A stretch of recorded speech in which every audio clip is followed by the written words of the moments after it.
Yo, Saltosan et attention, nouvel avatar, le Mashiro s'est fait une petite beauté. Un peu de changement sur la chaîne, ça fait jamais de mal. Je pense pas que les gens soient contents, on voit juste mieux ta vieille tête en fait. C'est le début de la vidéo, je vais même pas essayer de répondre. Aujourd'hui, comme t'as bien pu le voir au titre, on se retrouve pour une vidéo totalement spéciale pour moi. Car je l'ai en tête depuis le 26 août 2016, date à laquelle j'ai publié la Mangaka Story parlant de Renaud Lemaire, la vidéo de Dreamland. Avant de commencer la vidéo, je tiens à remercier Pika Edition qui m'a envoyé les tomes de Dreamland qui manquaient, sans quoi cette vidéo aurait mis encore plus de temps à sortir. Donc un grand merci à eux. Cette vidéo, malgré le titre, fera partie de la playlist Seule Chance. La différence avec les autres épisodes, c'est que cette vidéo se concentrera sur l'entièreté de l'œuvre sortie à ce jour, pour des raisons propres à Dreamland, qu'on abordera plus tard dans la vidéo, d'où l'édition spéciale. Assez parlé et c'est parti.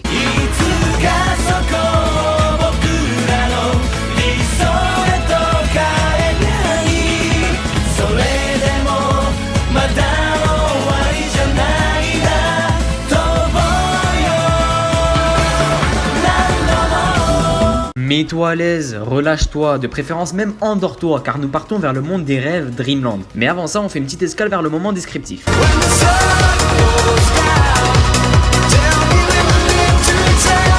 Dreamland est un manga fait par Renaud Lemaire, un auteur montpelliérain, qui est déjà passé au crible de la série Mangaka Story. Édité par Pika Edition, le premier tome est sorti le 25 janvier 2006. Ça commence à faire un bon bout de temps. Dreamland est considéré comme étant l'un des pionniers du manga français. Tant en 2006, je pense que tu t'en doutes, il y en avait quasiment pas. Le manga aujourd'hui en est à son 18e tome, qui est sorti le 4 juillet 2018. Suite à l'exportation du manga en Allemagne, Dreamland a connu une réédition de ses premiers tomes, plus précisément des 5 premiers. L'histoire ne varie pas entre la réédition et les tomes originaux, c'est plus une histoire de recalibrage de dessin, de nouvelles jaquettes qui sont de la partie. Les tomes de Dreamland hors tome 15 coûtent le prix d'un manga classique, 6,80€. Cependant, ils ne contiennent non pas 180 pages tel un shonen classique, mais bien 230 pages plus des pages couleurs, plaçant ce manga en termes de qualité-prix au sommet. Combien de fois j'étais dans une librairie avec mes 6,80 et au moment de choisir quel tome acheter, Dreamland l'emportait toujours. Car t'avais un vrai moment de lecture et pas juste un truc que tu torches en 10 minutes. Restons sur le sujet de la qualité-prix, là où Dreamland a frappé fort et pour moi, là où il est vraiment imbattable, c'est sur le tome 15. Le tome 15 de Dreamland contient 336 pages plus 32 pages couleurs, soit quasiment l'équivalent d'une BD franco-belge, en termes uniquement de pages couleurs. Le truc, c'est un vrai bloc de papier, et le tout pour moins de 9€. J'ai jamais vu ça. La qualité-prix est vraiment l'un des points forts de cette œuvre. Si t'arrives pas à trouver le sommeil, t'inquiète pas, c'est pas grave, on en profite pour passer au moment design alors.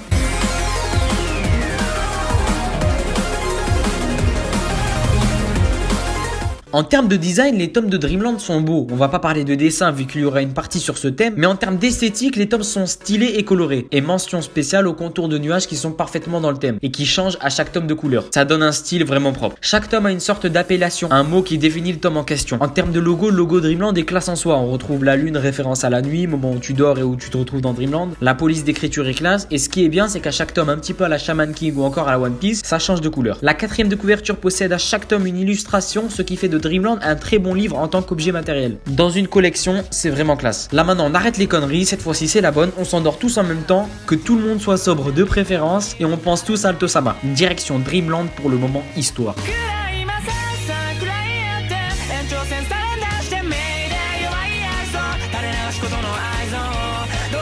L'histoire de Dreamland raconte les péripéties de Terence, un jeune adolescent qui vit ses années de lycée comme n'importe quel lycéen lambda, avec toutes les galères que ça comporte, prof relou, des motivations face au bac, etc. Terence a cependant une particularité, il a la phobie du feu. Depuis que sa mère a été décédée à cause d'un incendie, dès qu'il voit une flamme, il bégaye. Cependant, sa vie va totalement changer lorsque un jour dans ses rêves, alors qu'il voit sa mère au bon milieu des flammes, il va vaincre sa phobie du feu. Le héros ne le sait pas encore, mais il vient de rentrer dans un monde sans limite où tout est possible, créé à partir des rêves de chacun, Dreamland. Tout le monde va sur Dreamland.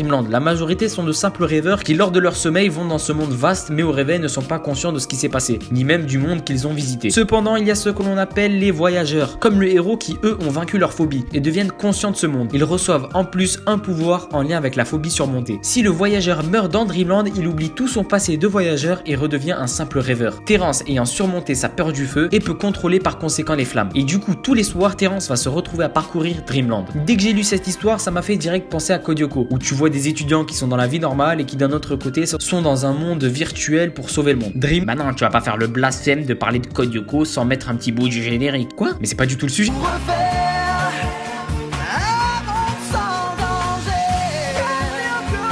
Reprenons, Dreamland a amené ce concept encore plus loin, car même s'il est défini comme étant un shonen, il ne l'est pas entièrement. Certes, dans le monde de Dreamland, les combats, les pouvoirs tous plus loufoques sont de la partie, mais dans le monde réel, c'est pas le cas. On suit la vie d'un ado montpelliérain, car oui, dans la vraie vie, Terence vit à Montpellier, il est dans un lycée qui existe vraiment, et il a les soucis qu'on a tous, les problèmes de cœur, les études, etc. Ce qui fait que dans la vraie vie du héros, le manga se transforme et devient une histoire un petit peu tranche de vie. Ce qui fait qu'en lisant Dreamland, tu t'ennuies jamais, car à l'instar de One Piece où t'as des moments de fight et des moments de calme qui préparent le fight et qui sont pas toujours intéressants, là t'as une double histoire. Le héros doit gérer ses problèmes, sa vie personnelle dans le monde réel très terre à terre, et le soir aller parcourir Dreamland, le monde le plus déjanté où ça part en sucette totale à chaque nuit. Et c'est quelque chose que je surkiffe. L'auteur arrive très bien à maîtriser ces deux mondes et à les lier et à en sortir surtout des problématiques efficaces, comme par exemple le fait que le héros délaisse sa vie normale au profit de Dreamland. Quand je te disais qu'ils étaient liés, c'est vraiment lié. Chaque situation dans la vraie vie se répercute dans Dreamland. Si tu dors en étant bourré, tu te réveilles dans Delirium City, la ville de Dreamland la plus irrationnelle et loufoque possible. Si tu te blesses dans la vraie vie, tu peux avoir des séquelles en rapport avec ta blessure dans Dreamland.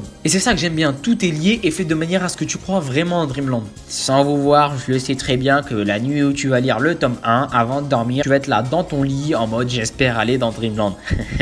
On l'a tous déjà fait, mais je sais ce que tu dois te dire là maintenant. Tu dois te dire ok, il va sur Dreamland la nuit, c'est cool, mais il fait quoi là-bas? Et bah c'est très simple, le héros est à la recherche d'Edenia, un monde qu'aucun voyageur n'a réussi à atteindre et qui abrite toutes les âmes des défunts. Si t'as écouté ce que j'ai dit au début, tu commences à comprendre pourquoi Terence veut trouver Edenia. Il recherche ce royaume dans l'espoir de revoir sa mère. Au fur et à mesure des tomes, Renaud Lemaire met en place la mythologie de ce monde. Très riche, t'as plein de lieux, plein de personnages, tous plus développés les uns que les autres. Car dans le manga, il développe tous les personnages en simultané. Pour faciliter ce développement, la majorité des rêveurs avancent en team de 3 à 4. Arrivé au tome 18, une tonne de personnages est introduite, ce qui donne encore plus l'effet de voir Dreamland comme étant un monde sans limite. L'avantage que ce soit fait par un français se ressent sur le fait que tu t'identifies plus aux personnages. En plus de vivre en France, les personnages utilisent des expressions propres aux adolescents et au langage qu'on utilise tous les jours, et tu le ressens dès le premier tome. Ça rajoute un plus non négligeable dans le processus d'identification que tu as avec les personnages, ce que tu vois très rarement dans les mangas japonais traduits en français. Dreamland est en soi un manga original. Fiesta, histoire de meuf mais pas la japonaise sont des choses qui t'attendent, et je pense que c'est là l'un des facteurs qui explique que je kiffe cette œuvre, son originalité. Direction la partie dessin.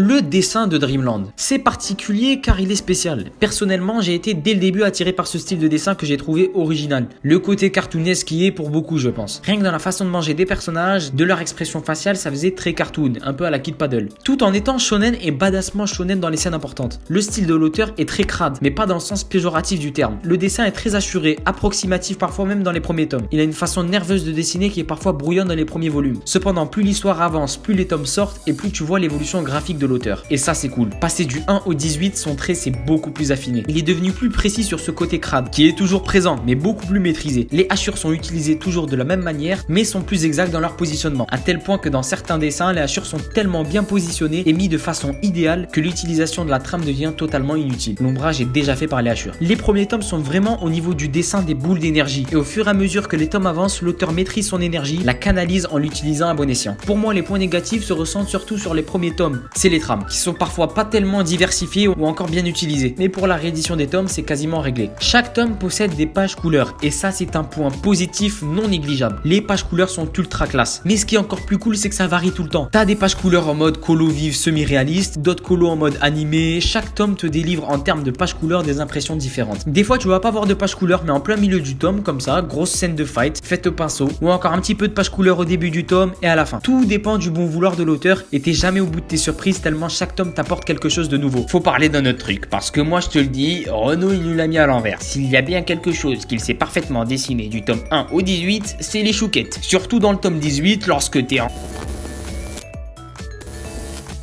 Tu te fous de moi, Alto Samala. En fait, t'as clairement voulu faire sauter la vidéo. Bref, passons à la conclusion.